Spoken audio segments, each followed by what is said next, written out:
morning mga be! Heto nga ho at kakagising ko lang. At parang gusto ko pa nga hong matulog dito sa may lamesa. Pero hindi na pwede dahil ngayon na nga ang uwi namin sa Quezon City. Mula dito sa Alfonso, Cavite.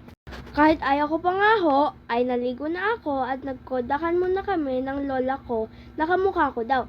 Habang hinihintay na makagayak sila mami at daddy. Nang ready na nga ho ang lahat ay sumakay na nga kami ng bukyo. Papuntang bus terminal. At tignan niyo naman mga be, kung paano matungal ang kapatid ko. Pagsakay pa lang ng bukyo. A few moments later. Nahawa nga niho ako sa kapatid ko. Nakakalungkot din ho naman kasi mga be. Isang linggo kami dito sa Alfonso. Pero parang ang bilis ng isang linggo. Nabuang-buang nga ho ako. Mga be, tawa iyak eh. Paano ba naman kasi tignan niyo naman ang kapatid ko dyan. Ay, pauwi na ako. With water and my nuba, with my lollipop and my Toblerone. Bye!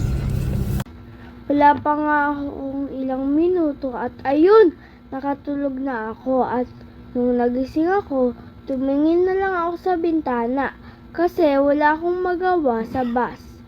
Mga be, alam nyo na, aliwin ang sarili sa mga tanawin. Totoong matagal ho ang magiging biyahe namin mga be. Lalo at matakaw sa pasahero itong bus na nasakyan namin. Pero ganon talaga kasi wala naman kaming sariling sasakyan. Sabi nga ni Mami, mag-aaral daw akong mabuti para makahanap ng magandang trabaho o makapagtayo ng negosyo para may pambili ng sasakyan. Eh di wow! Tagal nga niho namin sa Tagaytay at ayan, makikita nyo ho yung Bulkang Taal. Kung ano-ano na nga ho mga be ang naiisip ko. Syempre, kasama na doon ay kung anong masarap kutkutin. Buti nga mga be, maya-maya ay may umaakyat ng mga tindera sa bus. Nakakita nga ako ng itlog ng pugo. At syempre, nagpabili na nga ako kay Mami. Ang hirap pala nitong balatan. Pero, namiss ko nga din ho kasing kumain neto. Ang kaso lang, hindi pa nga ho ako natitinga. Ay hala, ubos ko na pala. Actually, marami pa talaga akong nakain na kung ano-ano sa biyahe. Pero syempre, iba pa rin yung rice meal. Grabe mga be, sumasakit na nga ho ang puwit ko sa tagal ng biyahe namin. 2,000 years later. Hi! Sa wakas mga be, nakarating na nga kami sa PITX. Alam nyo ba, kung tutusin, mas maginhawa na ang biyahe namin pauwi ng Cavite.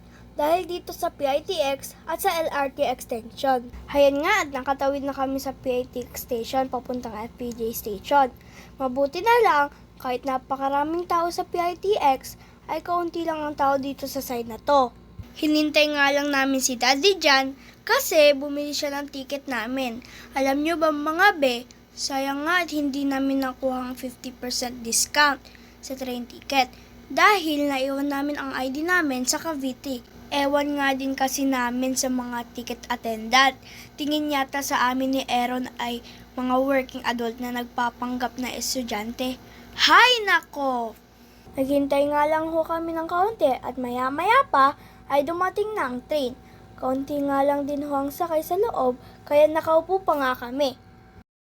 1 hour later. At dahil hindi pa nga ho kami nagtatanghalian at halos oras na din naman ng hapunan, ay nagyaya ako magsanggip mga be.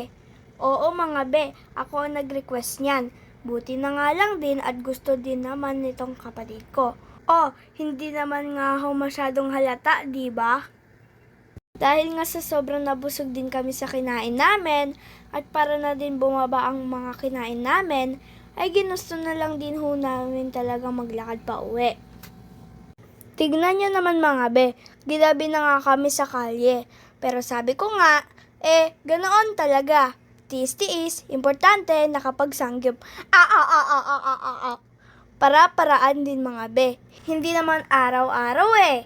Minsan, gamitin natin ang pagod para makakain tayo ng masarap. Charot! Finally! Nakauwi na din ho kami mga be at makakapagpahinga na din Salamat sa panonood. Paalam!